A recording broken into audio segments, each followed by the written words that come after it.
எடுத்து வாசிங்களேன். 2 தெசலோனிக்கேயர் 2ஆம் அதிகாரம் 17ஆம் வசனம். 280 புதிய ஏற்பாட்டிலையா பழைய ஏற்பாட்டிலையா? புதிய ஏற்பாட்டில் 284வது பக்கம். கரங்களை தட்டி ஒரு வாழ்த்துல சொல்லுவோமே. வாசிங்க. தேற்றி எல்லா நல் வசனத்திலும் நற்கிரியையிலும் உங்களை ஸ்திரப்படுத்துவாராக. கண்களை மூடுவோமா. உங்கள் இருதயங்களை தேற்றி எல்லா நல் வசனத்திலும் நற்கிரியில் உங்களை ஸ்திரப்படுத்துவாராக. அப்பா ஏசப்பா, உங்க முகத்தை நோக்கி பார்க்கிறோம்ப்பா. நீங்க தான் பேசணும்னு வந்திருக்கிறோம். எங்க வார்த்தை எல்லாம் வீணுப்பா. மனுஷுடைய வார்த்தை எல்லாம் வேதனையான வார்த்தை ஆண்டவரே. உங்க வார்த்தை, ஒரே ஒரு வார்த்தை சொன்ன போதும் வேலைக்காரன் சுகமாகுவான், குஷ்டரோகி சுத்தமாகுவான், உடவன் நடப்பான், குருடம் பார்ப்பான், செவிட கேட்பான். ஆண்டவரே, கேட்க பண்ணிருக்கிறீர், பார்க்க பண்ணிருக்கிறீர், பேச வைத்திருக்கிறீர் ஐயா. இந்த வார்த்தை மீண்டும் எங்கள் மத்தியில கடந்து வரணும்னு சொல்லி ஜெபிக்கிறோம். நீங்க பேசுங்க. அதுக்கு முன்பா என்ன உம்முடைய கரத்தில் அர்ப்பணிக்கிறேன். உமக்கு முன்பா நான் ஏமாத்துறேன் ஆண்டவரே. ஒன்றுமில்லாத தகுதி இல்லாத என்ன ஒரு விசை உங்க தகுதி உள்ள கரம் என்னை தகுதிப்படுத்தி உங்களுடைய வார்த்தை எனக்கு நேராய் என் வாயில போட வேண்டும் என்று சொல்லி ஜெபிக்கிறோம். உங்க நாம மாத்திரம் மகிமைப்பட்டு நீங்க என்ன சொல்றீங்களோ, நீங்க விரும்புகிறீங்களோ, உங்க திட்டம் என்னமோ, உங்க தேவை என்னமோ அதை மாத்திரம் சொல்ல எனக்கு தகுதிப்படுத்து, எனக்கு கிருபைத்தான், என்னை சரிப்படுத்து. நாம மாத்திரம் மகிமைப்படட்டும். இயேசுவின் இன்ப நாமத்தில் ஜெபிக்கிறோம் அன்பு நல்ல தகப்பனே, ஆமென். அல்லேலூயா. இன்னைக்கும் ஆண்டவருடைய கரத்துல வந்திருக்கிறோம். ஆண்டவர் சொல்லுகிறார், உங்கள் இருதயங்களை தேற்றி எல்லா நல்வசனத்திலும் நற்கிரியில் உங்களை ஸ்திரப்படுத்துவாராக. அல்லேலூயா. கடந்த வாரத்துல பார்த்தோம் எப்படி நம்முடைய இருதயங்களை தேட்டுவார் என்று சொல்லி இருதயத்தை குறித்து நம்ம பார்த்தோம். இருதயத்தை குறித்து பார்த்து, இருதயத்தின் அளவுகள், இருதயத்தில் இருந்த காரியங்கள், வேதாகமத்தில் எத்தனை முறை இருதயம் எழுதப்பட்டு இருக்கிறது, ஆண்டவருக்கு இருதயம் இருக்கிறதா என்பதை குறித்து நம்ம பார்த்தோம். ஆண்டவருக்கு இருதயம் இருக்கிறது என்பதை விளங்கி கொண்டிருக்கிறோம். கர்த்தர் நம்மை ஆசீர்வதிக்கிறார். அல்லேலூயா. இன்றைக்கும் ஆண்டவர் நம்முடைய கரத்துல கொடுக்கிற ஒரு காரியம் என்னன்னா, இருதயங்களை தேட்டுகிறவர் நம்முடைய ஆண்டவர். இருதயங்களை இன்னைக்கு ஒருவேளை உடைக்கப்பட்டு வந்திருக்கலாம், ஒருவேளை பலவீனத்தோடு வந்திருக்கலாம், ஒருவேளை உள்ளம் வேதனையோடு வந்திருக்கலாம், என்ன செய்ய போகிறோம் என்று சொல்லி தெரியாம வந்திருக்கலாம். இந்த டோரை க்ளோஸ் பண்ணி ஸ்கிரீனை மாத்திரம் ஓபன் பண்ணி விடுங்க. ஆண்டவருடைய கரத்துல வந்திருக்கிறோம். ஆண்டவர் இன்னைக்கு நம்முடைய இருதயங்களை தேட்டுகிற ஆண்டவர், தேட்டுகிற. அதனாலதான் வேதத்துல இப்படியா ஒரு வசனம் இருக்கிறது. சங்கீதம் 147 3ஆம் வசனம். சங்கீதம் 147 3ஆம் வசனத்தை வாசிப்போமே. இருதயம் நொறுங்குண்டவர்களை குணமாக்குகிறார், அவருடைய காயங்களை கட்டுகிறார். 147:7 வாசிக்கிறோம். 3ல வாசிக்கிறோம். அவர் இருதயம் நொறுங்குண்டவர்களை குணமாக்குகிறார், அவர்களுடைய காயங்களை கட்டு. இருதயங்களை நொறுங்குண்ட இருதயங்களை கர்த்தர் குணமாக்குகிறார். எப்படிப்பட்டவங்கள? இன்னைக்கு நிறைய வியாதிக்கு ஜெபிக்கிறோம், அல்லது மருந்து வைக்கிறோம், ஹாஸ்பிட்டலுக்கு போகிறோம், எல்லா காரியங்களையும் செய்கிறோம். அந்த வியாதிகள் மாறுகிறது, அந்த புண்கள் ஆட்டப்படுகிறது. ஆனா இருதயத்தின் காயத்தை எந்த மருந்துனாலும் ஆட்ட முடியாது. ஏதாச்சும் மருந்து இருக்கா? இருதயத்தின் காயங்கள் ஆட்ட மருந்து இருக்கா? இல்ல. அப்ப ஆண்டவர் என்ன சொல்றாருன்னா, இருதயம் நொறுங்குண்டவர்களை குணமாக்குகிறார், அவர்களுடைய காயங்களை கர்த்தர் என்ன செய்கிறாராம்? கட்டுகிறார். அல்லேலூயா. அப்ப ஆண்டவர் இந்த மாதத்தில் நம்முடைய இருதயத்தை, அதாவது உங்கள் இருதயங்களை எப்படி தேட்டுகிறார் என்று சொல்லி பார்த்தா, நொறுங்குண்டவர்களை குணமாக்குகிறார், அவர்களுடைய காயங்களை கட்டுகிறார். காயங்களை கர்த்தர் என்ன செய்யறாரா? நம்முடைய இருதயத்தில் இருக்கிற காயங்களை இந்த மாதத்துல, இந்த நாள்ல கட்டுகிற, குணமாக்குற ஆண்டவர் நம்முடைய ஆண்டவர். நம்முடைய இருதயம் பாதிக்கப்பட்டிருக்கலாம். இருதயம்னா வியாதியில் அல்ல, மனதளவுல உடைக்கப்பட்டு நொறுக்கப்பட்டு அநேக காரியங்களை உள்ள வைத்து இன்னைக்கு இருதயம் நொறுங்குண்டு போய் இருக்கலாம். அந்த நொறுங்குண்ட இருதயங்களை குணமாக்குற ஆண்டவர் நம்முடைய ஆண்டவர். அல்லேலூயா. அவருடைய காயங்களை கர்த்தர் என்ன செய்கிறாரா? கட்டுகிறார். எப்படி கட்டுகிறார்? எடுத்து வாசிங்களேன். நீதிமொழிகள் புத்தகம் 3ஆம் அதிகாரம் 1 வசனம்.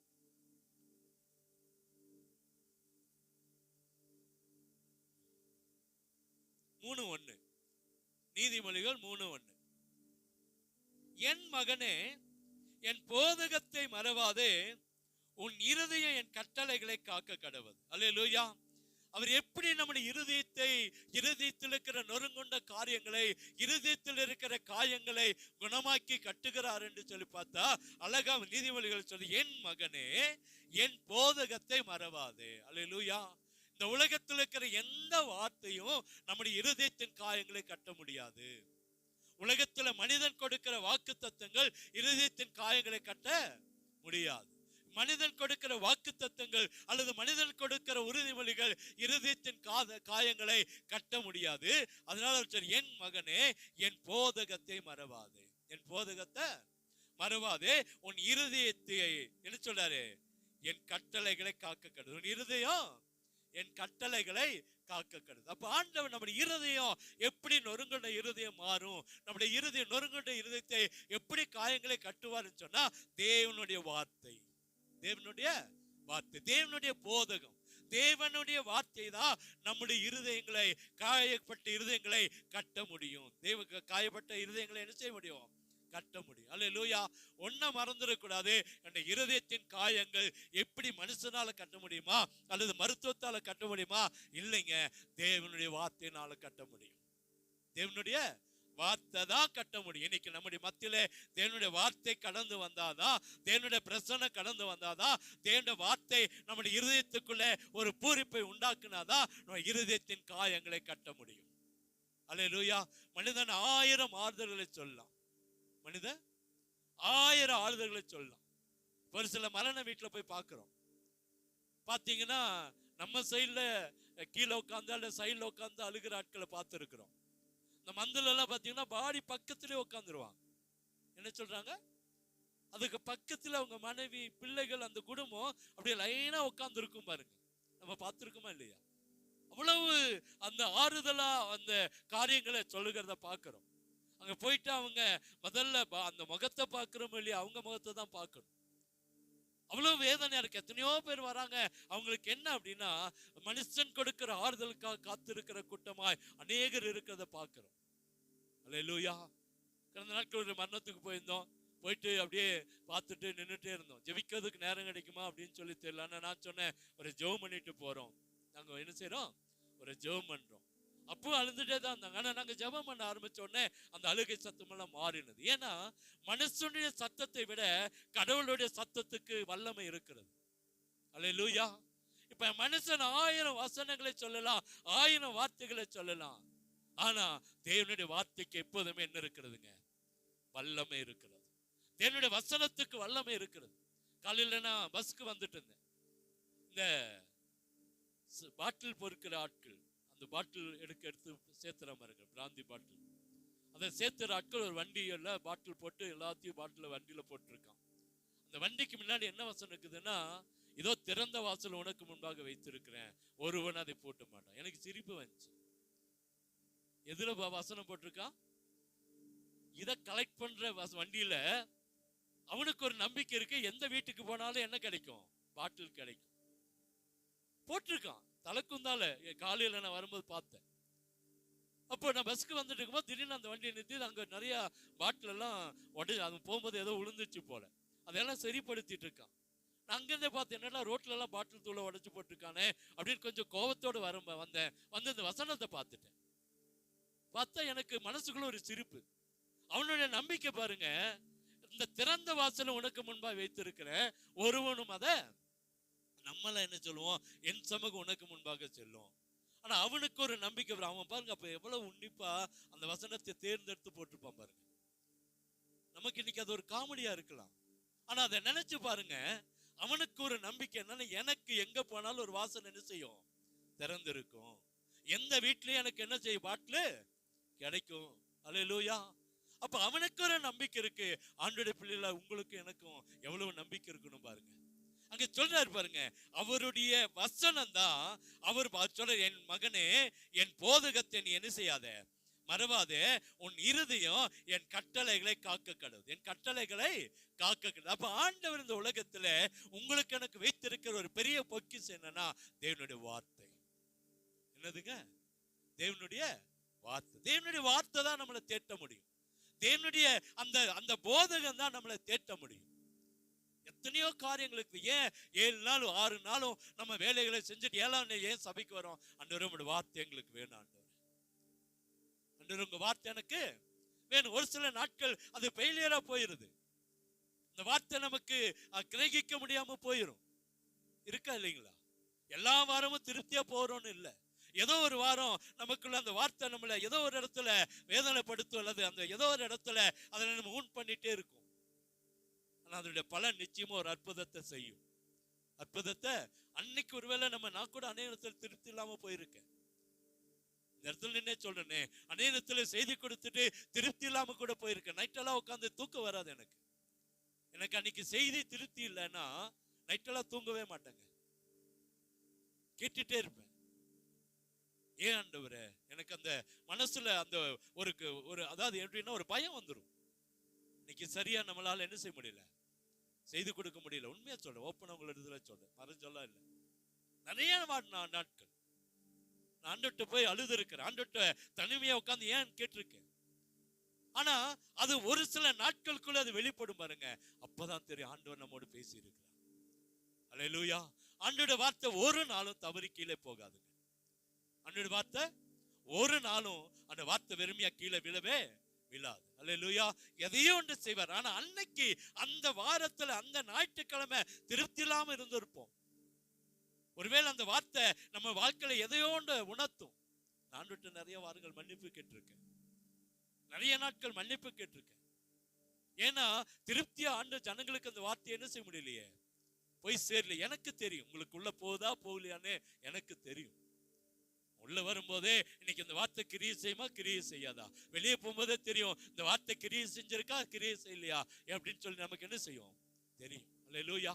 ஏன்னா அவருடைய வார்த்தைக்கு வல்லமை இருக்கிறது, அவருடைய வார்த்தை பொக்கிஷம். அல்லேலூயா. அப்ப இன்னைக்கு ஆண்டவர் நம்மிடத்துல சொல்லுகிற காரியம், உன் இருதயம் என் கட்டளைகளை காக்க. அதுக்கு மேல சொல்றார், என் போதகத்தை என்ன செய்யாத மறக்காது. என் மகனே, உன்னுடைய இருதயம் தேட்டப்படணும், உன்னுடைய இருதயத்துல காயங்கள் மாறணும். மகளே, உன்னுடைய இருதயத்துல இருக்கிற எல்லா வேதனைகள் மாறணும்னா போதகம் மாத்திரம்தான், தேவனுடைய வார்த்தை மாத்திரம்தான் அதை ஆட்டி தேட்டி அரவணைக்க முடியும். அல்லேலூயா. நம்முடைய காயங்களை கட்டுகிற ஒரே மருந்து இயேசுவுடைய வார்த்தை தான். இயேசுவுடைய வார்த்தை. அந்த வார்த்தையை சரியாய் புரிந்து கொள்ளுவோம், சரியாய் பிடித்து கொண்டோம் என்று சொன்னா நிச்சயமா கர்த்தர் நம்முடைய வாழ்க்கையில ஒரு அற்புதத்தை செய்வார். நீதிமொழிகள் 4:4 எடுத்து வாசிங்களேன். அவர் என்ன சொல்றாருன்னு, உன் இருதயம் என் வார்த்தைகளை காத்துக்கொள்ள கடவுள். அல்லேலூயா. சொல்றார், உன் இருதயம் என் வார்த்தைகளை காத்துக்கொள்ள கடவுள். எது நம்முடைய இருதயத்தின் நொறுங்கி போயிருக்கிற இருதயத்தை, காயப்பட்ட இருதயத்தை எது மாற்றும், எது நம்முடைய வாழ்க்கையில் அற்புதங்களை செய்யும்னா அந்த வார்த்தையை நம்ம வார்த்தைகளை என்ன செய்யணுமா காத்து கொள்ளணும். என்ன சொல்லணுமா காத்துக்கொள்ள. எப்படி காத்துக்கொள்ளணும்? ஒவ்வொரு நாளும் ஒவ்வொரு வசனத்தையாவது மனப்பாடம் பண்ணணும், ஒரு அதிகாரத்தையாவது வாசிக்கணும், ஒரு வசனத்தையாவது இன்னைக்கு நம்ம மனப்பாடம் பண்ணணும். அல்லேலூயா. அது நமக்கு தேவையான நேரங்களில் வெளிப்படும், தேவையான இடத்துல அந்த வார்த்தை வெளிப்படும், தேவையான இடத்துல அந்த வார்த்தை நம்முடைய வாழ்க்கையில கிரியை செய்யும். அப்ப என்ன சொல்றாருன்னா, உன் வார்த்தை உன் இருதயம் என் வார்த்தைகளை என்ன செய்ய கடவுது காத்து கொள்ள கடவுது. என் கட்டளைகளை கைக்கொள், அப்பொழுது பிழைப்ப. இருதயம் நொறுங்கொண்டு இருக்கிறோம். இன்னைக்கு உலக பிரகாரமான எந்த மருந்து இருதயத்துக்குள்ள தேவ வார்த்தை தான். அந்த வார்த்தையை நம்ம என்ன செய்யணும்னா காத்து கொள்ளணும். அந்த வார்த்தையை நீங்களும் நான் என்ன செய்யணும் காத்து. எப்படி காத்து கொள்ளணும்? அந்த தேவன் நம்ம ஒருபோதும் நம்மனால எந்த ஆண்டுடைய நாமத்தை வீணில என்ன செய்யக்கூடாது வழங்கக்கூடாது. அப்ப தேவனுடைய வார்த்தையை நீங்களும் நான் காத்து கொண்டா பிழைக்க முடியும், பிழைக்க முடியும். மத்தேயு 4:4 எடுத்து வாசிங்க.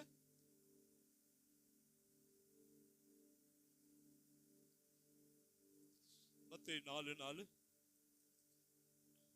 அவர் பிரதியுத்தரமாக, பாருங்க, மனுஷன் அப்பத்தினாலே மாத்திரம் அல்ல, தேவனுடைய வாயிலிருந்து புறப்படுகிற ஒவ்வொரு வார்த்தையினாலும் பிழைப்பான் என்று எழுதியிருக்கிறதே. அல்லேலூயா. நமக்கு தெரியும் ஆண்டவர் ஊழியத்துக்கு ஞானஸ்நானம் எடுத்து பரிசுத்தாவின் நிறைவை பெற்றுக்கொண்டு நேரா சபைக்கு வந்து புல்பிட்ல நின்னு ஊழியம் பண்ணல. என்ன செய்யல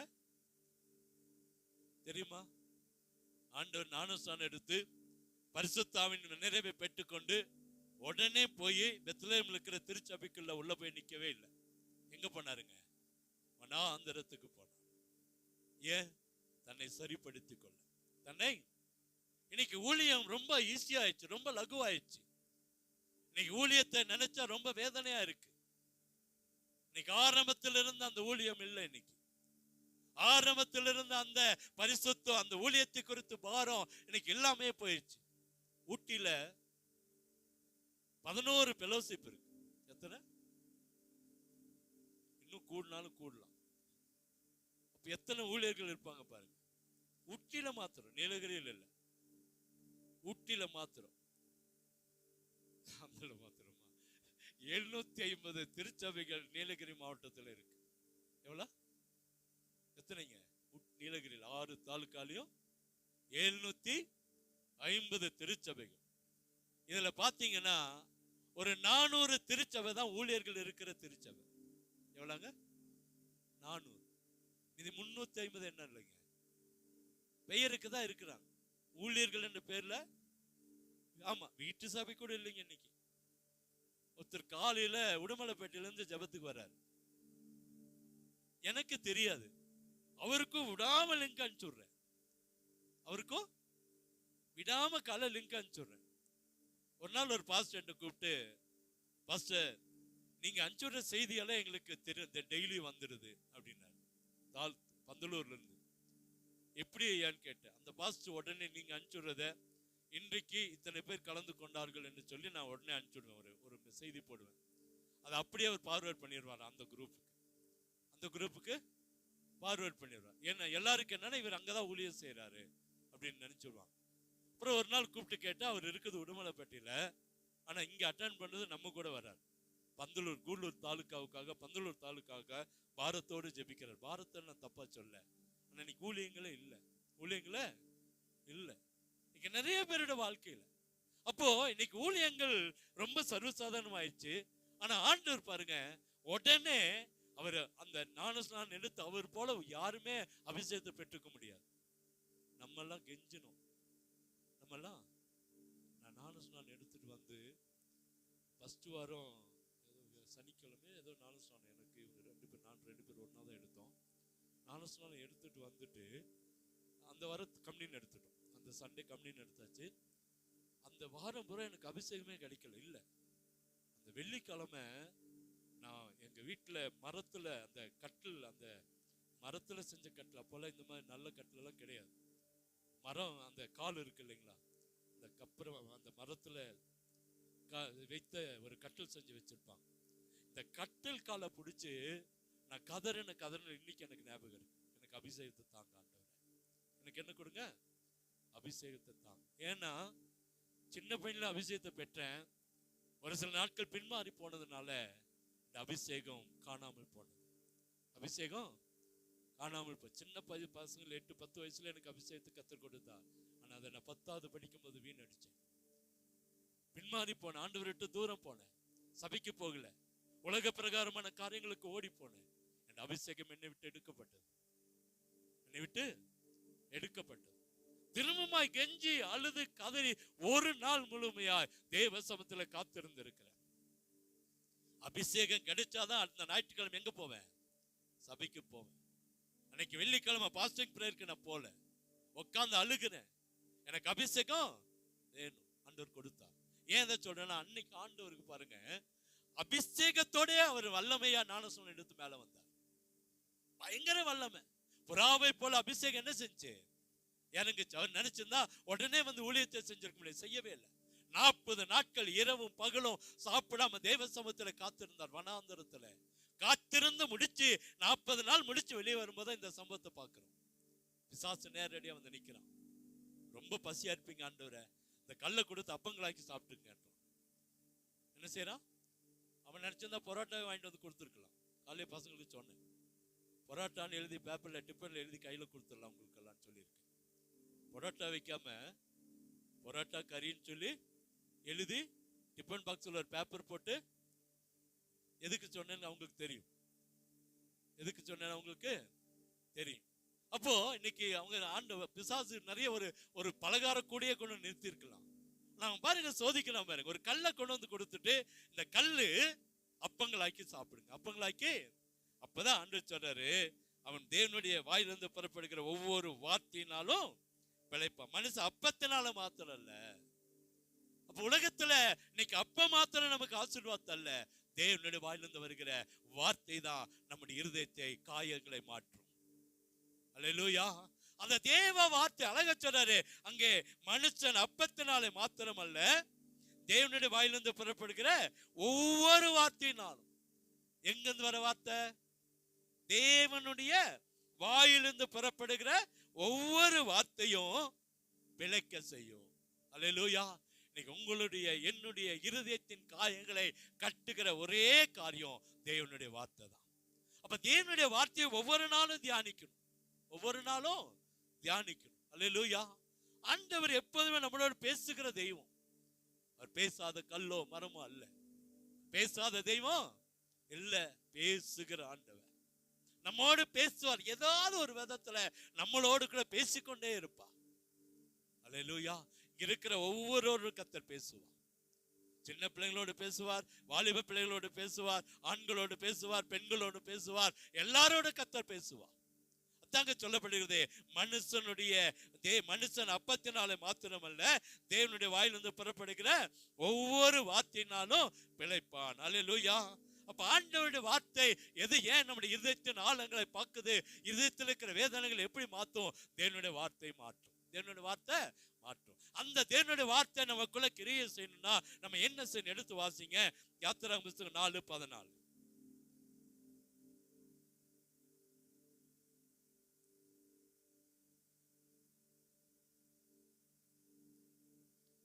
கர்த்தர் மோசேயின் மேல கோபம் உண்டவராகி 4:14 சரிதான், வாசிங்க ஐயா. அப்பொழுது கர்த்தர் மோசேயின் மேல் கோபம் உண்டவராகி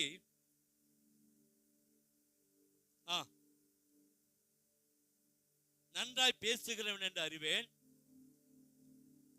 அவன் உன்னை சந்திக்க புறப்பட்டு வருகிறான். போதையா அங்க அப்போது கர்த்தர் மோசேயின் மேல் கோபம் உண்டவராகி, லேவியனாகிய ஆரோன் சகோதரன் அல்லவா, அவன் நன்றாய் பேசுகிறவன் என்று அறிவேன், அவன் உன்னை சந்திக்க புறப்பட்டு வருகிறான், உன்னை காணும் போது அவன் இருதயம் மகிழும். உன்னை காணும் போது இருதயம் மகிழும், அவனுடைய இருதயம் மகிழும். ஆனா இவன் மேல கர்த்தர் கோபமானான். ஏன் இந்த வார்த்தை இன்னைக்கு நம்ம பார்க்கிறோம் அப்படின்னா, ஆண்டவர் நம்மிடத்தில் அநேக காரியங்களை சொல்லிக்கொண்டே இருக்கிறார். அநேக காரியங்களை மோசே இடத்துல சொல்லி அவனை வெளியே கொண்டு வந்து, மோசே நீதாப்பா இந்த ஜனங்களை வழி நடத்தணும், நீதான் இந்த ஜனங்களை கொண்டு போய் கானான் தேசத்துல கொண்டு போய் நிறுத்தணும், அநேக காரியங்களை சொல்றார். எல்லாத்தையும் கேட்டுட்டு ஆண்டவரே என்னால முடியாது, என்னால முடியாது. ஆண்டவர் சொல்றாரு, வார்த்தைகள் ஆண்டோடுது, நம்மள ஒரு கருவியா மாத்திரம் தான் பயன்படுத்த போறார். நம்மள கருவியா தான் பயன்படுத்த போறார். நம்மள பெரிய ஆளா இல்ல, நம்மளை கொண்டு அவர் செய்ய வேண்டிய காரியத்தை அவர் என்ன செய்வாரு? செய்வார். இந்த இருதயத்தை எப்படி காத்துக்கொள்ளணும் அதுதான் பார்க்க போற. போதகத்தை மறவாது, உன் இருதயம் என் கட்டளைகளை காக்க கடவுது, அவர் எனக்கு போதித்து சொன்னது, உன் இருதயம் என் வார்த்தைகளை காத்துக்கொள்ள கடவுது, என் கட்டளைகளை கை கொள்வது, அப்பொழுது என்ன செய்வாய்? பிழைப்பாய். அப்படி வார்த்தைகளை காத்துக்கொள்ளணும். இப்ப மோசே இடத்துல ஆண்டவர் சொல்றாரு, நீதாப்பா இந்த மனுஷனை, இந்த லட்சக்கணக்கான ஜனங்களை எகிப்தின் அடிமைத்திலிருந்து வெளியே கொண்டு போகணும். எல்லாத்தையும் கேட்டுட்டு ஆண்டவரே நான் திக்குவாயும் அந்த நான் உள்ளது. திருப்பி சொல்றாரு, இல்லப்பா உன்னதான் நான் அழைச்சிருக்கிறேன், உன்னதான் கொண்டு போக போறேன், உன் மூலமா தான் இத்தனை ஜனங்களை இங்கிருந்து எகிப்துல இருந்து வெளியே கொண்டு போறேன். ஆண்டவரே என்னால முடியாது, வயசாயிடுச்சு, என்னால முடியாது, வயசாயிடுச்சு. இன்னைக்கு ஆண்டோட வார்த்தைய நம்ம இன்னைக்கு அநேக நேரத்துல புறமே தள்ளி கொண்டே இருக்கிறோம். ஆண்டோட அழைப்ப, ஆண்டோடைய காரியங்களை, இன்னைக்கு ஆண்டோடைய வார்த்தைய நம்ம ஏற்றுக்கொள்ளுகிற மனப்பக்குவத்துல இல்ல. மோசேயை போல ஏற்றுக்கொள்ளாமல் இருக்கிறோம். அதுதான் ஆண்டவருக்கு கோபம் வந்துச்சு. இன்னைக்கு ஆண்டுடைய போதகத்தை நம்ம தள்ளாதபடிக்கு காத்துக்கொள்வோம் என்று சொன்னா நம்முடைய இருதயத்தில் இருக்கிற கவலைகள் எல்லாம் நொறுங்குண்ட, எல்லாம் வியாதிகள், எல்லாம் பலவீனங்கள், சோர்வுகள் எல்லாம் மாறும். ஏன் இன்னைக்கு ஆண்டவர் அங்கே மோசே மேல கோபப்பட்டான்னு சொன்னா அவன் வார்த்தைக்கு கீழ்ப்படியாம போனான். ஆண்டுடைய வார்த்தைக்கு கீழ்ப்படிஞ்சிருந்தானா மோசே நிச்சயமா கானானுக்கு போயிருப்பான். கீழ்ப்படியாதனால ஆண்டவர் ஒரு சப்ஸ்டிடியூட்டை கொடுத்தார், ஆரோன். சொந்த அண்ணனா இருந்தாலும் அவனை கர்த்தர் கொடுத்தார். அவன் 2 பேரும் சேர்ந்து காரியங்களை செஞ்சாங்க. கடைசியில பாருங்க, ஆரோனும் போல மோசையும் கானானுக்குள்ள போல. ஏன் அப்படின்னா அந்த வார்த்தையை அவர்கள் புறம்பே தள்ளினார்கள். உங்களுக்கு எனக்கு கர்த்தர் இன்னைக்கு கொடுக்கிற காரியம் என்ன? இருதயம் நொறுங்குண்டு இருக்கிறோம், இருதயத்துல காயப்பட்டு நிக்கிறோம். இந்த இருதயத்தின் காயங்களை ஆட்டுகிறது கர்த்தருடைய வார்த்தை. கர்த்தருடைய வார்த்தை, அந்த வார்த்தையை சரியாய் பிடித்து கொள்ளணும். நம்மோடு பேசுவார், நம்மோடு எங்க போனாலும் பேசுவார், என்ன நடந்தாலும் பேசுவார். அங்க போகாத, இல்லாட்டி அங்க நிக்காத, அங்க செய்யாத காரியங்களை சொல்லுவார். இல்ல அங்க போ, எல்லாத்தையும் செய்வார். நாம் இன்னைக்கு சொன்னதை இடத்தை விட்டுட்டு எங்கேயோ ஓடிக்கொண்டிருக்கிற காலமாய் மாறி இருக்கக்கூடாது. நம்முடைய இருதயத்தின் காயங்களை கட்டுகிற ஆண்டவர் அவர் போதகத்தை தள்ளாதபடி காத்துக்கொள்ள வேண்டும். இன்னைக்கு நான் பேசுறது மாத்திரம் இல்ல, ஆண்டவர் பேசுறது மாத்திரம் இல்ல, உங்களோடு ஒவ்வொரு நாளும் கர்த்தர் பேசுவார். பேசுறாரா இல்லையா?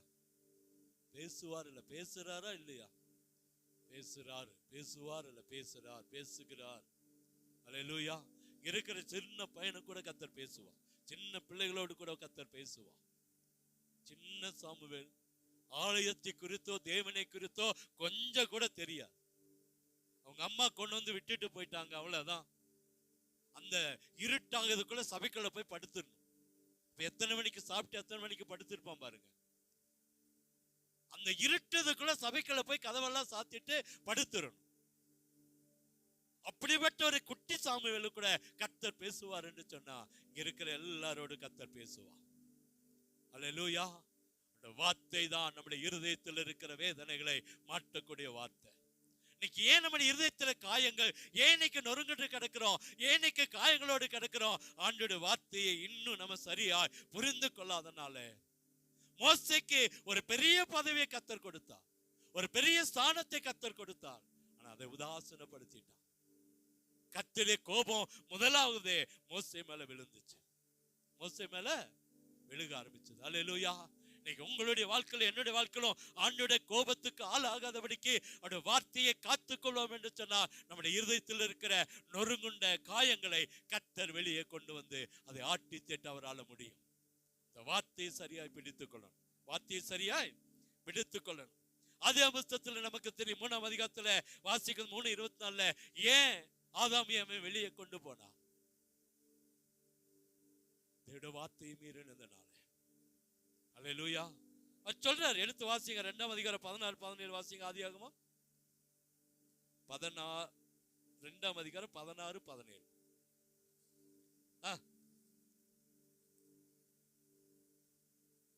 நீ சகல விருட்சத்தின் கனியும் புசிக்கவே புசிக்கலாம், ஆனாலும் நன்மை தீமை அறியத்தக்க விருட்சத்தின் கனியை புசிக்க வேண்டாம், அதை நீ புசிக்கும் நாளில் சாகவே சாவாய் என்று கட்டளையிட்டார்.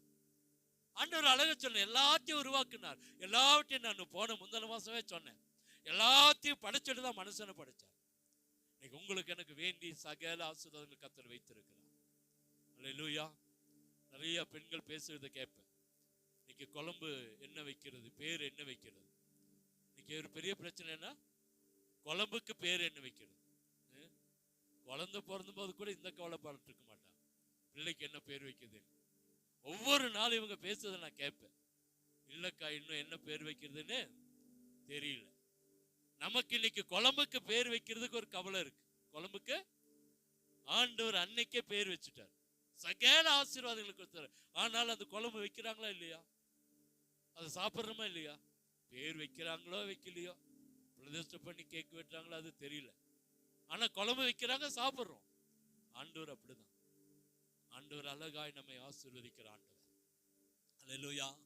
எல்லாத்தையும் உண்டாக்கிட்டு ஒரே ஒரு மரத்தை மாத்திரம் வச்சு சொன்ன, இதை சாப்பிடாதப்பா, இது நன்மை தீமை அறியத்தக்க கனி. இதை புசிச்சு அந்த நாள்ல நீ என்ன செய்வ? சாவேன்ட்டார். சாகவே சாவாய். ஆனாலும் மனுஷன் துணிகரமாய் போய் அதை பறிச்சு அதை சாப்பிடுற. அல்லேலூயா. இன்னைக்கு ஆண்டோடைய வாழ்க்கைய நம்முடைய வாழ்க்கையோடு ஒத்து போச்சுன்னா கொஞ்சம் கூட அந்த அவருக்கும் நமக்கும் என்ன இல்லை, ஒப்பிட்டு போகிறதே இல்லை, அவரோடு சேர்ந்து போகிற காரியமே இல்லை. ஆனா அவர் நம்மளை நேசிக்கிறார். எவ்வளோ பெரிய ஆண்டவர், கனத்துக்கும் மகிமைக்கும் பாத்திர. அல்லேலூயா. அவர் நம்மளை பார்த்து சொல்றாரு, மகனே இதை மாத்திரம் சாப்பிடாத, நீ பிழைச்சு நீ சாகுவ. சாப்பிட்டா பிழைச்சு சத்துருவ, சாப்பிடாம தான் என்ன செய்வ? இது ஒரு சின்ன வார்த்தை கூட ஆதாம் ஏவாளும் கேட்கப்படல. அதனால என்ன நடந்துச்சு? அந்த ஏதேன் தோட்டத்தை விட்டு வெளியே துரத்தப்பட்டான். கர்த்தருடைய வார்த்தை தான் இன்னைக்கு நம்மளை உட்கொண்டு சரியாய் பிடித்துக் கொண்டோம் என்ற ஆசீர்வாதத்தை பெற்றுக்கொள்ள முடியும். அல்லேலூயா. அடுத்தது இன்னொரு காரியத்தை பார்க்கிறோமே. இன்னைக்கு ஆதியாகமம் 28ஆம் அதிகாரம் 6-7 எடுத்து வசனம் வாசிங்க. 28ஆம் அதிகாரம் 6-7. ஆசீர்வதித்து அனுப்பினதையும் அவனை ஆசீர்வதிக்கையில், நீ கானானிய குமாரத்திகள் பெண் கொள்ள வேண்டாம் என்று அவனுக்கு கட்டளையிட்டதையும், யாக்கோபு தன் தகப்பனுக்கும் தாய்க்கும் கீழ்ப்படிந்து பதான் அராமுக்கு புறப்பட்டு போனது ஏசா கண்டதினால். போதும்பா. இங்கே ஆண்டோட வார்த்தையை கீழ்ப்படுகிற ஒரு மனுஷன் ஏமாத்திட்டான். அண்ணனுடைய சொத்துக்கு இவன் அதிபதி ஆயிட்டான், அண்ணனுடைய ஆசீர்வாதத்துக்கு அதிபதி ஆயிட்டான். ஆனா அப்பா அம்மா சொல்லிட்டு கேட்கிறாங்க, நீ வேற எங்கேயும் பெண் கொள்ளாதப்பா, எங்கேயும் கானானிய பெண்ணை என்ன செய்யாத, கொன்னாத. நீ எங்க போயிரு? துருவா உங்க மாமா வீட்டுக்கு போ. அங்க போய் என்ன செய், நீ அங்க பதான் அராமல அங்க போய் உங்க மாமா இருக்கா, உங்க மாமா வீட்டுல என்ன செய், நீ கல்யாணம் பண்ணிக்க. இவன் கீழ்ப்படிந்ததை கேட்டுதான் ஏசா கோபம் கொண்டான். நமக்கு அது வேண்டாம். ஆனா தேவனுடைய வார்த்தையை கேட்டதுனால எத்தனை வருஷம் எத்தனை அலைச்சல்கள் இருந்தாலும் கர்த்தர் அவனை திரும்பமாய் இரட்டிப்பான ஆசீர்வாதத்தை கொடுத்து திரும்ப அவனை தேசத்துக்கு கொண்டு வந்தார். அல்லேலூயா. இங்கே 2 பேர் ஆண்டவருடைய வார்த்தையை உதாசனப்படுத்தின மக்கள், மோசேயாகட்டும் ஆதாம் ஏவாளாகட்டும். ஆனா இங்கே யாக்கோபு ஒரு பக்கம் ஏமாத்தினான், ஒரு பக்கம் அவன் வாழ்க்கை கேள்விக்குறிதான். ஆனா கீழ்ப்படுகிற பையனா, ஆண்டவருடைய வார்த்தைக்கு கீழ்ப்படுகிறவன். ஆண்டவர் எதை பாப்பா தெரியுமா? ஆண்டவர் வார்த்தை கீழ்ப்படுகிறதான் பாப்பார். இன்னைக்கு இன்னும் உங்களுக்கு எனக்கு கர்த்தர் கொடுக்கிற ஒவ்வொரு வார்த்தையும், ஒவ்வொரு வார்த்தைக்கும் நம்ம ஒவ்வொரு நாளும் கீழ்ப்படிய கர்த்தர் நம்முடைய வாழ்க்கையில இருக்கிற கஷ்டங்களை கொஞ்சம் கொஞ்சமா எடுத்து போட்டுருவார். 20 வருஷம் அடிமையாவே வைக்கல, திரும்பமாய் பழைய நிலைமைக்கு கொண்டு வந்து 2 பரிவாரங்களோடு கர்த்தர் தன் சொந்த தேசத்துக்கு கொண்டு வந்தார். உலகமே ஆச்சரியப்பட்டது, அந்த தேசமே ஆச்சரியப்பட்டது. ஒரே காரணம் என்ன? அவனுக்குள்ள என்னன்னா, எங்க அப்பா அம்மா பேச்ச நான் மீற மாட்டேன், எங்க அப்பா அம்மா பேச்ச மீற மாட்டேன். மீறல அவன். பெற்றோருக்கு கீழ்ப்பட, பெற்றோர் அப்பா அம்மாவை கூப்பிட்டு அவனை ஆசீர்வதிச்சு சொன்னாங்க, சரிப்பா நடந்தெல்லாம் நடந்துச்சு, நீ கொஞ்ச நாளைக்கு போய் அங்க இரு, உங்க அண்ணன் உன்னை கொலை செய்ய பாக்குறான், அதனால நீ கொஞ்ச நாள் அங்க போய் இரு, ஆனா ஒண்ணு மாத்திரம் செய்யாத, கானானிய ஸ்திரிய பெண் கொள்ளாத, பாவத்துக்குள்ள வராத, விக்கிரக ஆராதனைக்குள்ள வராத, விபச்சாரத்துக்குள்ள வராத, வேசித்தனத்துக்குள்ள வராத, எந்த காரியத்திலும் தேவனுக்கு பிரியமாயிருந்தார். செஞ்சான். அல்லேலூயா. எந்த இடத்திலும் அவன் பாவம் செய்ததா காணோம். சுரூபத்தை அவன் வைப்பு திருடிட்டு வரும்போது கூட அவனுக்கு தெரியாது, அவனுக்கு தெரியாது. சொல்ற யார்ட்டாச்சும் இருந்தா எடுத்துங்க, கொலை பண்ணி போடுன்றான். என்ன செய்யட்டும்? கொலை செய்யப்படட்டும். ஏன்னா அவனுக்கு தைரியம், என் ஆண்டுடைய பிள்ளை, இந்த சுரூபத்துக்கு நான் அடிமை இல்லை. அல்லேலூயா. அந்த காரியத்துக்கு நான் அடிமை இல்லை. அவனுடைய வாழ்க்கை ஆசீர்வதிக்கப்பட்ட காரணம் அவனுடைய இருதயத்தில் இருந்த, பாருங்க, ஒரு 400 பேரோடு அவங்க அண்ணன் வரான். எவ்வளவு உள்ள உடைக்கப்பட்டிருக்கும். ஒருத்தர் நமக்கு விரோதமா எழுமினால நம்மளால என்ன செய்ய முடியல. அவன் ஆட்கள் வந்து சொல்றாங்க, யாக்கோபு உங்க அண்ணன் 400 பேரை கூட்டிட்டு வந்துட்டுக்கிறான், நீ அவ்வளவுதான், இன்னைக்கு நீயே அவ்வளவுதான். ஆனா இவன் அந்த 400 பேருக்கு முன்பாய் வெட்கப்பட்டே போகல.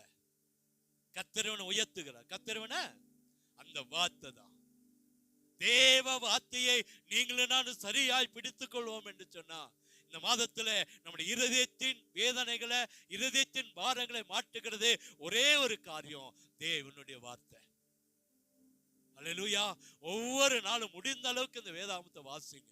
ஒவ்வொரு நாளும் இந்த வேதாகமத்தின் காரியங்களை புரிந்து கொள்ளுங்க. ஒவ்வொரு நாளும் ஒரு வசனத்தையாவது மனப்பாடம் பண்ணுங்க. கர்த்தர் நம்மை ஆசீர்வதிப்பா. இருதயத்தின் வேதனைகளை கர்த்தர் நிறைய வசனங்கள் இருக்குங்க. நிறைய வசனங்கள் இருக்கு. எவ்வளவோ வசனங்களை கர்த்தர் வேதாகமத்தில் வைத்திருக்கிறார். நமக்கு தேவையான வார்த்தைகளை கர்த்தர் வைத்திருக்கிறார். அதை பிடித்து கொண்டு ஜெபித்து பாருங்க. ஏதோ வசனம் தெரிஞ்சிச்சு அப்படின்னு ஏதோ ஒரு வசனத்துக்காக அல்ல. அந்த தேவையான, இன்னைக்கு என்ன கடனா, கடனுக்கு வசனம் இருக்கு. வியாதியா, வியாதிக்கு வசனம் இருக்கு. தோல்வியா, தோல்விக்கு வசனம் இருக்கு. வெற்றியா, வெற்றிக்கு வசனம் இருக்கிறது. நம் வாழ்க்கையில என்ன தேவை, எந்த காரியம் நமக்கு தேவையோ அதுக்கு தேவனிடத்துல வார்த்தைகள் இருக்கிறது. அதை புசிக்க புசிக்க, அதை உட்கொள்ள உட்கொள்ள நம்முடைய வாழ்க்கையில் இருக்கிற, இருதயத்தில் இருக்கிற எல்லா பாரங்களை கர்த்தர் மாட்டிடுவா. அல்லேலூயா. இரண்டாவது, கட்டளைகளை என்ன செய்ய? கைக்கொள். முதலோட போதகத்தை மறவாது. இரண்டாவது சொல்ல கட்டளைகளை கைக்கொள் என்றார். கட்டளைகள் என்னங்க? எத்தனை கட்டளை இருக்கு? 10 கட்டளை இருக்கு. பசங்களை எழுப்பி நிக்க சொன்னா எழுப்பி நின்று சொல்லுவாங்க. 10 கட்டளைகளை உங்களுக்கு சொல்லி கொடுத்துருக்கிறேன். மனப்பாடமா சொல்லணும்னு சொல்லு. மனப்பாடமா அசுவில் எழுப்பி நின்று சொல்லுப்பா. 10 கட்டளைகளை.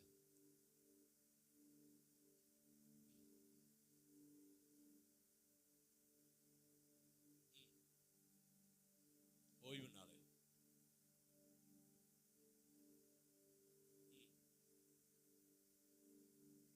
பரவாயில்ல.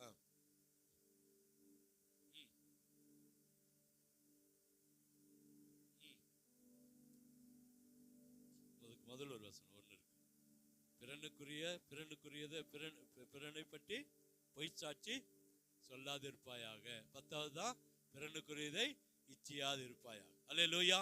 என்னையன்னு உனக்கு வேற தேவர்கள் மனசுல வச்சுக்கணுங்க. 10 கட்டளை நம்ம மனசுல வச்சுட்டோமா, ஒருபோது தேவனுடைய வார்த்தை நம்மள இருந்து வெளியே போகவே போகாது. வீணா போகாது. சொல்றாரு அழகா, மீற மாட்டோம். ஐயா சொல்றாரு பாருங்க, தேவனுடைய வார்த்தையை விட்டு என்ன செய்ய மாட்டோம்? மீறவே மாட்டோம். அழகா சொல்ற, என்ன என்று உனக்கு வேற தேவர்கள் உண்டாயிருக்க வேண்டாம். இரண்டாவது பாருங்க, யாதொரு விக்கிரகத்திலோ நீ உனக்கு உண்டாக்க வேண்டாம். மூணாவது, உன் தேவனாய் கர்த்தருடைய நாமத்தை வீணில் என்ன செய்யாத, வழங்காது இருப்பாயாக. நாலாவது என்னது? ஓய்வு நாளை பரிசுத்தமாய் ஆசரிக்க நினைப்பாயாக. அது ரொம்ப முக்கியம். அதை நம்ம அடுத்த வாரத்தில் பார்க்கலாம், நேரங்கள் இல்லை. அடுத்தது 5வது பாருங்க, உன் தாயும் தகப்பனையும் கனம் பண்ணுவாயாக. அதுக்கு என்ன சொல்றாருன்னா, உன்னுடைய நாட்கள் நீடித்து இருக்கிறது. உன்னுடைய நாட்கள் நீடித்து, உன்னோட வாழ்க்கையில ஒரு பெரிய அற்புதம் நடக்கணும், உன்னோட ஆயுசு நாட்கள் பெருகணும்னா உன்னை தாயும் தகப்பனையும் என்ன செய்ய? கனம் பண்ணு. இல்ல அகால மரணமோ அல்லது சிறு வயதில மரணங்கள் வேணும்னா இது வேண்டான்றார். உன்னுடைய தாயும் தகப்பனையும் எதுக்கு கனம் பண்ணணும்னா என்ன சொல்றாரு? நீ நீடித்து இருப்பதற்கு, உன்னோட ஆயுளை நீடித்திருக்க செய்வதற்காக, நம்ம இன்னும் ஆயுசு நாட்களை பெருக்குவதற்காக கர்த்தர் சொல்றாரு, உன்னுடைய தாயும் தகப்பனையும் என்ன செய்யும்? கனம் பண்ணு. அடுத்தது, கொலை செய்யாதிருப்பாயாக. அடுத்தது, விபச்சாரம் செய்யாதிருப்பாய். அடுத்தது, களவு செய்யாதிருப்பாயாக. அடுத்தது, பிறனுக்கு விரோதமாக பொய் சாட்சி சொல்லாதிருப்பாயாக. அடுத்தது, பிறனுக்குள்ள யாதொன்று என்ன செய்யாத, இச்சியாதிருப்பாயாக. அல்லேலூயா. அப்ப 20ஆம் அதிகார யாத்திரா புத்தகத்துல 4லிருந்து அந்த 17 வரைக்கும் வாசித்து பார்த்தீங்கன்னா 3லிருந்து அத்தனை வசனங்கள் அங்க இருக்கிறது. அத்தனை வசனங்கள் அங்க வீட்டுல போய் படிச்சு பாருங்க. பிள்ளைகளுக்கு அதை போன வாரத்துல மனப்பாடமா சொல்லியிருக்கு. இன்னைக்கு காலையில வந்து எல்லாரும் அதை எழுதி காட்டினாங்க, சொல்லி இருக்கிறாங்க. ஏன் இதை அவங்க வசனங்களை பிடித்து கொள்ளணும். இப்போ பிள்ளைகளோடு கூட கொஞ்ச நேரத்தை செலவழித்து வசனத்தை உள்ள கொண்டு போறோம். வசனத்தை இன்னைக்கு பரலோகத்தில் இருக்கிற எங்கள் பிதாவை ஜெபத்தை சொல்லி கொடுத்திருக்கிறேன். பெற்றோர்கள் ஒவ்வொரு நாளும் உங்க பிள்ளையிடத்துல சொல்லி கேட்கணும். பிள்ளைகள் கேட்க என்ன செய்யணும்? கேட்கணும். இன்னைக்கு அதுதான் காலையில பிள்ளைகளுக்கு எடுத்தோம். அந்த பரமண்டல இருக்கிற எங்கள் பிதாவே இன்னைக்கு மனப்பாடமா சொல்லி இருக்கும். அநேகருக்கு சொன்னாங்க, அநேகருக்கு டைம் கொடுத்திருக்கிறோம். அடுத்த வார்த்தை வந்து என்ன சொல்லணும்? தினந்தோறும் சொல்லணும். உங்க பிள்ளைகள் உங்க ஜெபங்கள்ல ஒவ்வொரு நாளும் அறிக்கை பண்ணணும். உங்க குடும்ப ஜெபத்துல பிள்ளைகளை சொல்ல வைங்க. பரமண்டல இருக்கிற எங்கள் பிதாவை என்ன சொல்லுங்க? சொல்லி பாருங்க. இன்னைக்கு ஒரு பாரம்பரிய கிறிஸ்தவன் அவனுடைய ஜெபத்தை மனப்பாடமா வச்சிருக்கான். இருக்கா இல்லையா? ஏன் நம்ம சொல்லக்கூடாது? கையை உருட்டுறான், அப்படியே என்ன செய்யறான்? இப்படி உருட்டுறோம். பார்த்துருக்கீங்களா? பஸ்ஸா இருந்தாலும் சரி, எங்க இருந்தாலும் சரி, அந்த மணி என்ன செய்யறான்? உருட்டுறோம். ஏன்? அதை மனப்படுமா சொல்லிட்டே வரான். நம்ம பசங்க இன்னைக்கு செல்லணும்ன்றா. இப்படி அவங்க இப்படி உருட்டுறான், நம்ம இப்படி விட்டுறோம். என்ன செய்யறோம்? இப்படி தேய்க்க ஆரம்பிச்சிட்டோம் போனேன். ஆனா அவன் பாருங்க, அதான் யூதன் சொல்றான், 5 வயசுக்குள்ள பிள்ளைங்களை என் கையில கொடுத்தா ஒருபோதும் இந்த பிள்ளைகள் எங்க போகாது? பாவத்துக்கு நேரம் போகாது. அல்லேலூயா. 5 வயசுக்குள்ள அவங்க பிள்ளைகளை சரியா கொண்டு வந்துடுறான். இன்னைக்கு பிள்ளைகளை ரொம்ப அதுல உண்மையா இருங்க. அதுல கொஞ்சம் அவங்கள பிள்ளைகளை கேர் எடுங்க. என்னென்ன சொல்லி கொடுக்கிறார் பாஸ்டர் கேளுங்க. அதை வீட்டுல சொல்ல வைங்க. 10 கட்டளைகளை சொல்லி கொடுத்திருக்கிறேன், ஜெபத்தை சொல்லி கொடுத்திருக்கிறேன், உலகம் உண்டானதை சொல்லி கொடுத்திருக்கிறேன். எது தேவை, அதுக்கு அவங்களுக்கு எந்த நாள்ல எது உருவாச்சு, எது நடந்துச்சு, அத்தனையும் சொல்லி கொடு. 6 நாளும் என்ன நடந்துச்சுன்னு எழுத வச்சிருக்கிறேன். நோட் எடுத்து பார்த்தீங்கன்னா தெரியும். 6 நாளும் ஒரு நாள் என்ன நடந்துச்சு, 6ஆவது நாள் என்ன நடந்துச்சு, 7ஆவது நாள் ஏன் ஓய்ந்திருக்கணும். இந்த கட்டளைகளை நாம மனசுல வச்சுக்கிட்டா ஒருபோதும் நம்ம தேவனை விட்டு திரும்பவே மாட்டோம். அல்லேலூயா. இன்னைக்கு ஆண்டவர் சொல்லுகிற காரியம், நம்முடைய இருதயத்தின் நொறுங்குண்ட இருதயத்தை கர்த்தர் குணப்படுத்தி காயம் கட்ட போறார். எப்படின்னா வேத வசனத்தினால. வேத வசனம், தேவ வசனத்தை பிடிச்சு. ஒருவேளை உங்களுக்கு படிக்கிறது இல்லையா? உங்க மொபைல்ல ஒரு ஆப் இருக்கு. மொபைல் என்ன இருக்கு? ஆப் இருக்கு. அது சொல்ற ஒரு ஆப் இருக்கு. வசனத்தை சொல்லுகிற ஒரு ஆப் இருக்கு. அதை நீங்க ஆன் பண்ணி வச்சுட்டீங்கன்னா உங்களுக்கு எத்தனை அதிகாரம் வாசிக்கணுமோ வாசிக்கும். அது வாசிக்க நீங்க என்ன செய்யலாம்?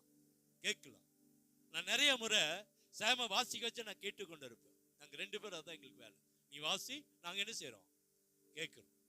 நாங்க தனிப்பட்ட விதத்துல வாசிக்குது வேற, அவனை வாசிக்க வச்சு நாங்க என்ன செய்வோம்? கேட்கணும். நீ வாசி, சத்தமா வாசி, நான் அதை கேட்கணும். நான் சொல்லுவேன், இந்த அதிகாரத்தை வாசி, இது எனக்கு கேட்கணும். அப்ப நம்ம கேட்கும் போது இன்னும் நம்முடைய உள்ளத்துல, நம்முடைய இருதயத்துல அந்த வசனம் என்ன செய்யுது? பதியுது. அல்லேலூயா. 2வது வசனம், 2வது கட்டளைகள். 2வது என்னது? அந்த கட்டளைகளை சரியாய் கை கொண்டா போதும், கர்த்தர் நிச்சயமா நம்மை ஆசீர்வதிப்பார். ஒரே ஒரு காரியத்தை சொல்லி முடிச்சிடறேன். ஓய்வு நாளை பரிசுத்தமாய் ஆசரிக்க கடவாய். ஆசரிக்க நினைப்பாயாக. ஆசரிக்க நினைப்பாயாக. அல்லேலூயா. பரிசுத்த நாளை, ஓய்வு நாளை பரிசுத்தமாய் ஆசரிக்க நினைப்பாயாக. என்ன சொல்றாங்க? ஆதி காலத்துல எல்லாம், ஆரம்பத்துல எல்லாம் உங்களுக்கு தெரிஞ்சிருக்கும், வீட்டுல சமைக்கவே மாட்டாங்க. ஞாயிற்றுக்கிழமை என்ன செய்ய மாட்டாங்க? சமைக்கவே மாட்டாங்க. ஃபர்ஸ்ட் நாள் சமைச்சு ஒரு கட்டி வச்சிருவாங்க. வீட்டுல அன்னைக்கு அடுப்பு கூட பத்த வைக்க மாட்டாங்க. அதான் பரிசுத்த நாளை, ஓய்வு நாளை பரிசுத்தமாய். ஏன், எதுக்கு சொல்றாங்கன்னா, உலக பிரகாரமான எந்த காரியத்தை அந்த நாள் என்ன செய்யக்கூடாதான்? செய்யக்கூடாது. நான் பிள்ளைங்களுக்கு சொல்லியிருக்கேன், காலையில் எழும்பி ஜெபிச்சுட்டு, வேதத்தை வாசித்துட்டு, காலை கடன்களை முடிச்சுட்டு, குளிச்சுட்டு, ட்ரெஸ் பண்ணிட்டு சபைக்கு வந்துடணும். எங்க வந்துடணும்? சபைக்கு வந்துடணும். அன்னைக்குதான் அம்மாட்ட சண்டை போடக்கூடாது, அன்னைக்குதான் அழுகக்கூடாது, அன்னைக்குதான் அந்த பண்ணின்னு இந்த ட்ரெஸ் அது போடணும் இது போடணும் எதுவுமே இருக்கக்கூடாதுன்னு சொல்லி கொடுத்துருக்கேன். ஓய்வு நாளா என்ன செய்யணும்? அனுசரிக்கணும். நமக்குள்ளேயே அது வரணும். அன்னைக்கெல்லாம் பாருங்க, காலையில போய் எனக்கு தெரிஞ்சு 3 மணி 4 மணி வரைக்கும் சபையில இருந்த நாட்கள் இருக்குது. இருந்துச்சா இல்லையா ஐயா? இருந்துச்சா இல்லைங்களா? இத்தனை பேர் அதை அனுபவிச்சிருக்கீங்க. பட்டினியோட 4 மணி வரைக்கும் சபையில இருந்துட்டு 4 மணிக்கு வந்து வீட்டுல வந்து அப்ப வந்து ஏதாச்சும் வச்சு சாப்பிட்டு ரொட்டியோ பண்ண வாங்கி சாப்பிட்டு திரும்பவும் ஊழியத்துக்கு போகணும். திரும்பவும் அன்னைக்கு வந்து அதோட விட மாட்டார். ரோட்ல வந்து நின்று குமார்னு கூடுவார். ஓடணும். ஓடி போய் அதுக்கு மேல எங்க வீட்டுல ஒரு அங்கிள் இருப்பார், எங்க வீட்டுக்கு மேல. அவர் உடனே குமார் பாஸ்டர் கூப்பிடுறாரு. நம்ம கேட்காத மாதிரி கொஞ்சம் இருந்தா அவர் அங்கிருந்து ஒரு கள்ளத்துக்கு தகர வீடு தானே, கல்லு போடுவார். வெளியே நான் உண்மைதாங்க, ஒரு கல் எடுத்து வீட்டை நம்ம கேட்காம உள்ள உட்கார்ந்து இருந்தோமா, அவர் ஒரு கல் எடுத்து எங்க போடுவாரு? நான் வெளியே வருவேன். என்ன யாரா அது? நமக்கு தெரியும் இவர் தான், இந்த மனுஷன் தான். வெளியே வந்த பாஸ்டர் மேல பாஸ்டர் இருக்காரு. இவங்களே நம்மள என்ன செஞ்சிருவாங்க? தட்டி விட்டுருவாங்க. பாஸ்டர் குமார் வீட்டுல தான் இருக்கான். அல்லேலூயா. அன்னைக்கு ஓடின காலங்கள். இன்னைக்கு அப்படி முடியல. இந்த 2 மணி நேரத்தையாவது உண்மையா தேவனுக்கு கொடுப்போம். அல்ல இன்னைக்கு நேரத்துல 10:30 மணிக்கு அருமையான குடும்பமா உள்ள வரும்போது, போன வாரம் அதே மாதிரி இவங்க குடும்பமா உள்ள வரும்போது மிகுந்த சந்தோஷம். 9 மணிக்கு சரியா வந்துட்டான். இன்னைக்கு 10:30 மணிக்கு சரியா வந்துட்டான். அப்படி ஒரு சில குடும்பங்கள் வரும்போது என் உள்ள அப்படியே சந்தோஷப்படுது. ஏன் அப்படின்னா, இன்னைக்கு தேவனுக்குரிய நாள தேவனுக்காக என்ன செஞ்சிடணும், கொடுத்தோம். இன்னைக்கு முழு நேரம்லாம் வேண்டாங்க, 2 மணி நேரம், 10:30 மணிக்கு தொடங்கி 12 மணிக்கு முடிச்சாரோம். மீறின ஒரு அரை மணி நேரம், 2.5 மணி நேரம். அதுவும் நம்ம இதுல ஒரு 5 நிமிஷம் 10 நிமிஷம் சாப்பிடுற காரியங்கள் எல்லாம் சேர்த்தியே ஒரு 2 மணி நேரம் தான். அப்போ ஓய்வு நாளை பரிசுத்தமாய் ஆசரிக்க அன்னைக்கு சண்டை இருக்கக்கூடாது. அன்னைக்குதான் பிசாசு கிரியை செய்வான் குடும்பத்தில். அன்னைக்குதான் சண்டை வரும், அன்னைக்குதான் பிரச்சனை வரும், அன்னைக்குதான் போராட்டம் வரும். அதுதான் பிசாசின் தந்திரம். வராமலாம் இருக்காது. அன்னைக்குதான் குடும்பத்துல குழப்பம் உண்டாகும், அன்னைக்குதான் ஏதாவது ஒரு பிரச்சனை உள்ள. அதுக்கு நான் என்ன சொல்றேன்னா, மண்ணு காலையில எழுந்து குளிச்சு கதவு திறந்து சபைக்குள்ள வந்து உட்காந்துட்டா சண்டையும் வராது, பிரச்சனையும் வராது. ஓய்வு நாளை பரிசுத்தமாய் ஆசரிக்க கட்டளைகளை கை கொள்ளும் பொழுது நிச்சயமா கர்த்தர் ஒரு அற்புதத்தை, அன்னைக்குரிய வேலையை அடுத்த நாள் போய் செஞ்சு பாருங்க, ரெட்டிப்பான ஆசீர்வாதத்தை கர்த்தர் தருவான். தருவாரா தர மாட்டாரா? ஃபர்ஸ்ட் நாளே எல்லா வேலையும் முடிச்சு வச்சிடலாம். துணி துவைக்கிறது இருந்து, பாத்திரம் விளக்குது இருந்து, எல்லாம் காலை வச்சு குளிக்கிறது மாத்திரம் வேலை வச்சா போதும், எந்த பிரச்சனையும் வராது. அன்னைக்கு காலையில தான் போய் பைப்புல, அன்னைக்கு காலையில தான் பைப்புல உங்களுக்கு முன்னாடி ஒருத்தர் உட்காந்துருப்பான், ஒரு துணி துவைச்சிட்டு இருப்பான், உங்களுக்கு முன்னாடி ஒருத்தர் தண்ணி பிடிக்கும்னு நினைப்பான். அன்னைக்கு தான் பஸ் டயர் பஞ்சர் ஆகும், அன்னைக்கு தான் காரியங்கள் நடக்கும், நிறைய காரியங்கள் நடக்கும். ஏன் அப்படின்னா பிசாசு அநேக காரியங்களை தந்திரமா என்ன செய்வான். நம்ம கொஞ்சம் அந்த கட்டளைகளை காலையிலே எழுப்பி கட்டி ஜெபம் பண்ணிட்டு ஒரு அறிக்கை பண்ணி, ஆண்டவரே இன்னைக்கு எனக்கு முன்பா இருக்கிற எல்லா தடைகளை இயேசுவின் நாமத்தினாலே கற்றேன்னு சொல்லி ஜெபம் பண்ணி பாருங்க. மனுஷனால் உண்டான தடை மாறும், பிசாசினால் உண்டான தடை மாறும், சூனியத்தினால மந்திரத்தினால் உண்டான தடைகள் மாறும். இப்படி சொல்லி ஜெபிக்கணும். மனுஷனால் உண்டான தடைகள் மாறணும், பிசாசினால் உண்டாகிற தடைகள் மாறணும். அடுத்தது சூனியத்தினால் உண்டாகிற தடைகள் மாறணும். சரீரத்தில் பலவீனங்கள், நம்மளுடைய பலவீனம் நம்மளை என்ன செய்யும், மாத்திரும். கொஞ்ச நேரம் தூங்கிடலாம், அன்னைக்குதான் தூக்கமும் வரும். பசங்களுக்கு சொன்னேன், மற்ற நாளெல்லாம் 7 மணிக்கு எந்திரிங்க அப்படின்னு 7 மணிக்கு எந்திரிக்கிறேன்னு கட்டாயப்படுத்தல, சொன்னதை வச்சு சொல்றேன். ஆனா ஞாயிற்றுக்கிழமை எத்தனை மணிக்கு எந்திரிக்கணும்? பெற்றோர்கள் பிள்ளைகளை 6 மணிக்கு எழுப்பி விடுங்க. அவர்களை பார்த்து நீங்க அடுத்தது ஆரம்பிச்சிடும். நான் உங்களுக்கு அதான் சொல்லி கொடுத்தேன். உங்களை பார்த்து உங்க அப்பா அம்மா என்ன செய்யணும், எந்திரிச்சு. ஞாயிற்றுக்கிழமை மாத்திரம், மற்ற நாளெல்லாம் உங்களுடைய காரியங்கள் ஆண்டவர் உங்களுக்கு கொடுத்த நாட்கள். அதுக்குன்னு ஜெபிக்காம வேதத்தை வாசிக்க வெளியே போக கூடாது. ஆனா இங்க ஒரு காரியம், ஓய்வு நாளை பரிசுத்தமா என்ன செய்ய ஆசரிக்க நினைப்பா. அது 8, 9, 10, 11 4 வசனங்கள்ல அந்த யாத்திராகம புஸ்தகத்துல 20ஆம் அதிகாரத்துல அந்த 4 வசனங்கள் ஓய்வு நாளை குறித்து போடப்பட்டிருக்கு. எத்தனை வசனம்? 4 வசனம். வீட்டுல போய் படிச்சு பாருங்க. ஓய்வு நாளை பரிசுத்தமாய் ஆசரிக்க நினைப்பாயாக. அப்போ ஒண்ணு, வேதத்தை நம்முடைய உள்ளத்திலே சுமந்து கொள்ளணும், வார்த்தைகளை. 2வது கட்டளைகளை கை கொள்ளும் பொழுது நிச்சயமா நம்முடைய இருதயத்தில் இருக்கிற நொறுங்குண்ட இருதயத்தை கர்த்தர் தேட்டி ஆட்டி அரவணைத்து நமக்கு ஆசீர்வாதத்தை கர்த்தர் தருவார். அப்படியே கண்களை மூடுவோமா. அடிக்கடி சொல்லுவேன், கிறிஸ்தவங்களுக்கு அகால மரணம் வரக்கூடாது. இந்த இருதயத்துல போட்டு பூட்டி வச்சு பாரத்தோட கஷ்டத்தோடு இருக்கக்கூடாது. கர்த்தர் நல்லவர். இருதயத்துக்குள்ள வார்த்தைகளை கை கொள்ளுங்க. ஒவ்வொரு நாளும் ஒரு வேதாகமத்துல ஒரு வசனத்தை மனப்பாடம் பண்ண ஆரம்பிங்க, வாசிக்க ஆரம்பிங்க. உங்க செல்கள்ல கொடுங்க, நான் உங்களுக்கு அந்த ஆப் ஓபன் பண்ணி தரேன்.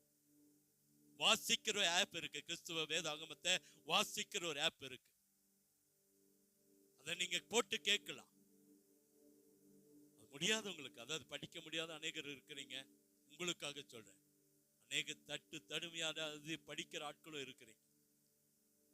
படிக்காத ஆட்களும் படிக்கிற ஆட்களா இன்னைக்கு இருக்கிறதுக்காக கர்த்தருக்கு ஸ்தோத்திரம். வேதாகமத்தை தெளிவா நிறுத்தி வாசிக்கிற ஆட்களை பார்த்திருக்கிறேன். அருமையான குடும்பமே, திருச்சபையே, இன்னைக்கு இருதயம் நொறுக்கப்பட்டு வந்திருக்கலாமா ஐயா? இருதயம் உடைக்கப்பட்டு வந்திருக்கலாம். மகனுடைய வார்த்தை, மகளுடைய வார்த்தை, அப்பாவுடைய வார்த்தை, அம்மாவுடைய வார்த்தை, மாமனாருடைய வார்த்தை, மாமியாருடைய வார்த்தை இருதயத்தை உடைச்சு வந்திருக்கா? ஏதோ பேருக்கு ஒரு ஜனமா வந்து உட்காந்து போறோம் பாஸ்டர், வரலன்னா நீங்க திட்டுவீங்க, அங்க இருந்து அவங்க திட்டுறாங்க, அதுல இருந்து தப்பிச்சுக்கோ, அது இப்படி வந்து கொண்டாட உட்காந்து போறேன் அப்படின்னு நினைச்சு வந்திருக்கீங்களா? உள்ள உடைக்கப்பட்டு இருக்கா? ஆனா ஆண்டவர் சொல்றாரு, உங்க இருதயத்தில் இருக்கிற நொறுங்குண்ட இருதயத்தை கர்த்தர் ஆற்றி தேட்டி உங்க காயங்களை குணமாக்குற தேவன் நம்முடைய ஆண்டவர். எந்த காரியத்தில் இருந்தாலும் ஆண்டவருடைய வார்த்தையை கை கொள்ளுங்கம்மா, ஆண்டவருடைய வார்த்தையை பிடிச்சு கொள்ளுங்கம்மா. வசனத்துல அநேக வார்த்தைகள் இருக்கிறது. 66 புஸ்தகங்களில அநேக வார்த்தைகள், தீர்க்க தரிசனமான வார்த்தைகள். பிடிச்சு கொள்ளுங்க, மனப்பாடம் பண்ணுங்க, பிள்ளைகளை விட்டு சொல்லி கொடுக்க சொல்லுங்க, நீங்க ஜெபம் பண்ணுங்க. அற்புதம் நடக்கட்டும். உங்க கரத்துல அர்ப்பணிக்கிறோம்னு சொல்லுவோம். உங்க நாம மகிமைப்படட்டும்னு சொல்லுங்க. ஒவ்வொரு நாள் அவருடைய வார்த்தை கடந்து வரட்டும், ஒவ்வொரு வார்த்தை கடந்து வரட்டும். என்னை ஆட்டி தேட்டி அரவணைத்துக் கொள்ளுங்கன்னு சொல்லுங்க. அற்புதம் நடக்கட்டும், அற்புதம் நடக்கட்டும், அற்புதம் நடக்கட்டும்னு சொல்லுங்க. ரெண்டாவது அவருடைய கட்டளைகளை கை கொள்ளுங்க. 10 கட்டளைகளை 4வது கட்டளை, ஓய்வு நாளை பரிசுத்தமாய் ஆசரிக்க நினைப்பாயாக. இந்த ஓய்வு நாளை இன்னும் சொல்லலாம், பரிசுத்தமா ஆசரிக்கணும். கெட்ட எண்ணங்கள், கெட்ட சிந்தனைகள், சண்டைகள், கோபங்கள், கெட்ட வார்த்தை, டென்ஷன் ஆகுறது எதுவுமே இருக்கக்கூடாது என்றார். எதுவுமே இருக்கக்கூடாது என்றார். இந்த நாள் ஒரு சமாதானமான நாளாக இருக்கணும். ஆண்டவர் ஓய்ந்திருந்தார். 7ஆம் நாளிலே கர்த்தர் ஓய்ந்திருந்தார். ஏன்? எந்த டென்ஷனும் இல்லை, எதை குறித்து கவலை இல்லை. தேவனை மாத்திரம் நோக்கி பார்க்கிற நாள், தேவனை மாத்திரம் நோக்கி பார்க்கிற நாள் அந்த ஓய்வு நாள். ஓய்வு நாளை ஓய்வு நாளாய் அனுசரிச்சா போதும், அது பரிசுத்தமா மாறிடும். எனக்கு கிடைச்ச இந்த நாளிலாவது என்னுடைய ரட்சிப்பை காத்துக்கொள்வேன், என் பரிசுத்தத்தை காத்துக்கொள்வேன், என் விசுவாசத்தை காத்துக்கொள்வேன் என்று சொல்லி தேவாலயத்துக்குள்ள வருகிற ஒவ்வொரு மேலும் இந்த காயங்களை கட்டி உங்களை குணமாக்குற தேவன் உங்களோடு இருப்பார். எங்களை கிருபையாய் நேசிக்கிற அன்பின் நல்ல தகப்பனே, ஒரு விஷயம் வார்த்தை எங்களுக்கு நேராய் அனுப்பி கொண்டிருக்கிறேன். நன்றி. எங்கள் இருதயத்தில் இருக்கிற காயங்களை குணமாக்குற தேவன், அன்றைய போதகத்தை மறவாதே என்று சொல்லுகிறவ. இந்த போதகம் எது? உடைய வார்த்தை ஆண்டவரே. வார்த்தையை நாங்கள் ஒவ்வொரு நாளும் கை கொள்ள எங்களை மாற்றும் ஆண்டவரே. அநேக காரியங்களை ஜெபிக்கிறோம், என்ன காரியங்களை செஞ்சாலும் போதகத்தை, வேதத்தை வாசிக்கலாம் எங்களை மாற்றும். இருக்கிற ஒவ்வொரு வேதத்தை வாசிக்கலாம் மாற்றும், வேதத்தை தியானிக்கலாம் மாற்றும் ஆண்டவரே. ஒரு வசனத்தையாவது மனப்பாடம் பண்ணி வாழ்க்கையில் அதை அபியாசப்படுத்த உதவி செய்யும். சரியா ஸ்பெல்லிங் மிஸ்டேக் இல்லாம சரியாய் வாசித்து மனப்பாடம் பண்ண உதவி செய்யும். அதை வெளியே சொல்லும் போதும் பேசும் போதும் ஜனங்களை ஆச்சரியப்படுற அளவுக்கு ஒரு அற்புதத்தை செய்யும். இருதயத்தில் இருக்கிற பாரங்களை இது நிமித்தம் மாறும் ஆண்டவரே. நாங்கள் வசனங்களை சொல்ல சொல்ல, வார்த்தைகளை சொல்ல சொல்ல எங்க உள்ளம் பூரிப்படையும், உள்ளத்தில் இருக்கிற வேதனைகள் மாறும் ஆண்டவரே. 2வது கட்டளைகளை கை கொள்ள என்று சொன்னீங்களப்பா. நாங்கள் ஆண்டவரே இந்த 10 கட்டளைகளை கை கொள்ளலாய் எங்களை மாற்ற வேண்டும் என்று சொல்லி ஜெபிக்கிறோம், மாற்ற வேண்டும் என்று சொல்லி ஜெபிக்கிறோம். அதுல ஒன்றை பார்த்திருக்கிறோம் ஆண்டவரே, ஓய்வு நாளை பரிசுத்தமாய் ஆசரிக்க எங்களை கிருபை கொடுங்கப்பா.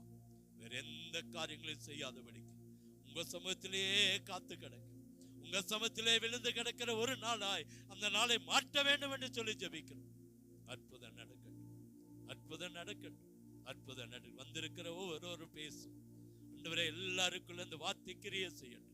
வரக்கூடிய நாட்கள் வேதத்தை வாசிக்கிறவர்களாய், வேதாகம வார்த்தைகளை தங்களுடைய இருதயத்திலே காத்துக்கொள்ளுவலாய், உங்களுடைய கட்டளைகளை கை கொள்ளுவலாய் எங்கள் சபை மாற, நாங்கள் மாற, நான் மாற எங்களுக்கு உதவி செய்யும். அற்புதங்கள் நடக்கட்டும். வந்தவர்கள் வந்தவனமாய் அல்ல, திருப்தியோடு ஆசீர்வாதத்தோடு கடந்து போக உதவி செய்யும். எல்லா நன்மைகளை பெற்றுக்கொள்ளட்டும், எல்லா ஆசீர்வாதங்களை பெற்றுக்கொள்ளட்டும். சுகம், பலன், ஜீவனை கொடுத்து, ஆரோக்கியத்தை கொடுத்து, ஆசீர்வாதங்களை சேர்த்து கொடுங்கப்பா. நன்மையும் கிருபையும் சமாதானங்கள் உண்டாட்டு அற்புதம் நடக்கட்டும்.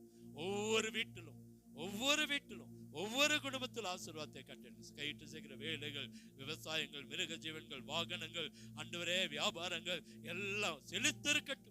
படிக்கிற பிள்ளைக்கு அனந்த ஞானத்தை கொடுத்து, நல்ல ஞாபக சக்தியை கொடுத்து, எழுதியிருக்கிற மிட்டமிலும் வரப்போகிற காலாண்டு தேர்விலும் ஒரு பெரிய அற்புதத்தை பிள்ளைகள் பெற்றுக்கொள்ள உதவி செய்யும். போக்குல வரத்திலும் இருக்கட்டும். எங்க பெண் பிள்ளைகளுக்கு விசேஷமா ஜெபிக்கிறப்பா, அற்புதம் நடக்கட்டும். பாதுகாத்துக் கொள்ளுங்க, நம்முடைய கிருபைக்குள்ள காத்துக்கொள்ளுங்க. சமாதானத்தை பொறுப்பெடுங்க. இயேசுவின் இன்ப நாமத்தில் ஜெபிக்கிறோம் அன்பின் நல்ல தகப்பனே.